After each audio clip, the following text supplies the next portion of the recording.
తెలంగాణపై కమల దళం కన్నేసిందా? రాష్ట్రంలో త్వరలో జరగబోయే ఎమ్మెల్సీ ఎన్నికల్లో సత్తా చాటేందుకు పార్టీ నయా ప్లాన్తో సిద్ధమవుతోందా? పార్లమెంట్ ఎన్నికల్లో చూపించిన జోష్నే ఎమ్మెల్సీ ఎన్నికల్లో చూపించేందుకు కమలనాథులు రెడీ అవుతున్నారా? పార్టీ హైకమాండ్ ఆదేశాలతో అందరికంటే ముందే అభ్యర్థులను ప్రకటించారా? ఇంతకీ ఎమ్మెల్సీ ఎన్నికల్లో బీజేపీ అనుసరించబోతున్న వ్యూహం ఏంటి? తెలుసుకోవాలంటే వాచ్ ది స్టోరీ.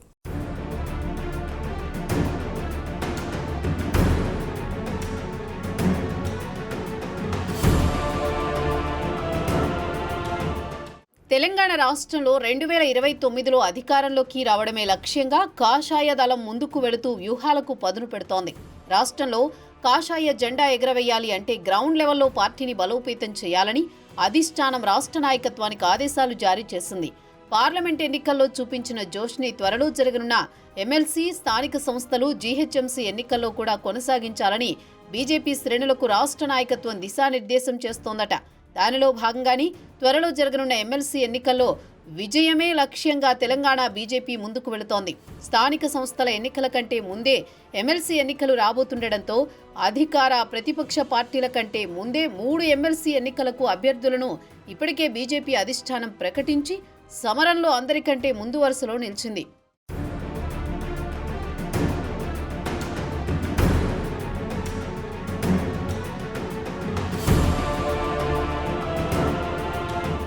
తెలంగాణలో త్వరలో 2 టీచర్, 1 గ్రాడ్యుయేట్ ఎమ్మెల్సీ ఎన్నికలు జరగనున్నాయి. ఇప్పటికే కాషాయ పార్టీ అభ్యర్థులని ప్రకటించింది. నల్గొండ, ఖమ్మం, వరంగల్ టీచర్ ఎమ్మెల్సీ అభ్యర్థిగా సరోత్తం రెడ్డి, కరీంనగర్, మెదక్, ఆదిలాబాద్, నిజామాబాద్ టీచర్ ఎమ్మెల్సీ అభ్యర్థిగా మల్కా కొమరయ్య, కరీంనగర్, మెదక్, ఆదిలాబాద్, నిజామాబాద్ గ్రాడ్యుయేట్ ఎమ్మెల్సీ అభ్యర్థిగా అంజిరెడ్డి పేర్లను బీజేపీ అధిష్టానం ప్రకటించింది. పార్లమెంట్ ఎన్నికల్లో 8 ఎంపీ స్థానాలు గెలిచి సత్తా చాటిన బీజేపీ అదే ఊపులో త్వరలో 3 ఎమ్మెల్సీ స్థానాలకు జరిగే ఎన్నికల్లో విజయం సాధించడమే లక్ష్యంగా వ్యూహాలకు పదును పెడుతూ ముందుకు వెళుతోంది. ఇందులో భాగంగా అందరికన్నా ముందుగా అభ్యర్థులను కూడా ప్రకటించి రేసులో ముందుంది.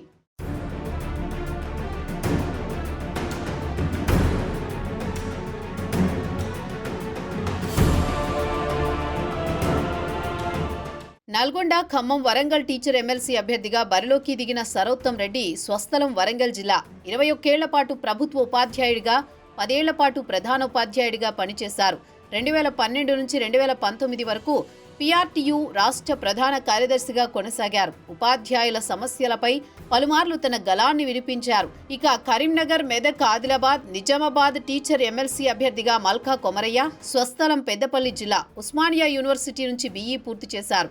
పెద్దపల్లి, నిర్మల్, హైదరాబాద్లలో స్కూళ్లను స్థాపించి విద్యా వ్యాప్తికి కృషి చేశారు. ఇక కరీంనగర్, మెదక్, ఆదిలాబాద్, నిజామాబాద్ గ్రాడ్యుయేట్ ఎమ్మెల్సీ అభ్యర్థిగా అంజిరెడ్డి స్వస్థలం మెదక్ జిల్లాలోని రామచంద్రాపురం. ఆయనకు భిన్న రంగాల్లో వ్యాపారవేత్తగా అనుభవం ఉంది. SR ట్రస్ట్ పేరుతో పలు సేవా కార్యక్రమాలు చేస్తున్నారు.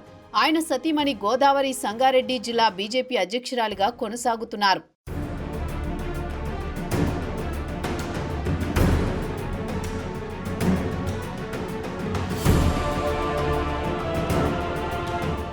కరీంనగర్, మెదక్, ఆదిలాబాద్, నిజామాబాద్ ఈ ఉమ్మడి జిల్లాలో బీజేపీకి 4 ఎంపీలు, 7 ఎమ్మెల్యేలు ఉన్నారు. ఈ బలం తమకు కలిసి వస్తుందని బీజేపీ భావిస్తోంది.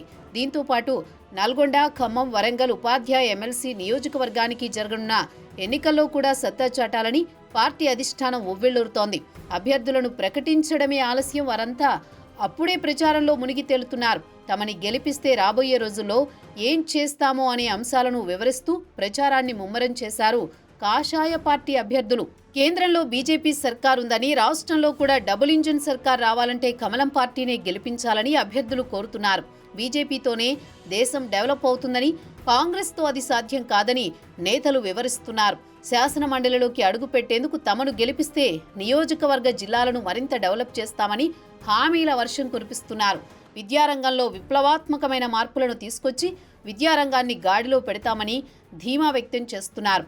10 ఏళ్ల బీఆర్ఎస్ పాలనలోనూ, ప్రస్తుతం కాంగ్రెస్ పాలనలోనూ రాష్ట్రంలో విద్యారంగం మసకబారిపోయిందని, దాన్ని తాము గాడిలో పెడతామని బీజేపీ అభ్యర్థులు హామీ ఇస్తున్నారు. మొత్తానికి కాషాయ దళం అందరికంటే ముందు ఎమ్మెల్సీ అభ్యర్థులను ప్రకటించడమే కాదు, ప్రచారాన్ని సైతం ప్రారంభించింది.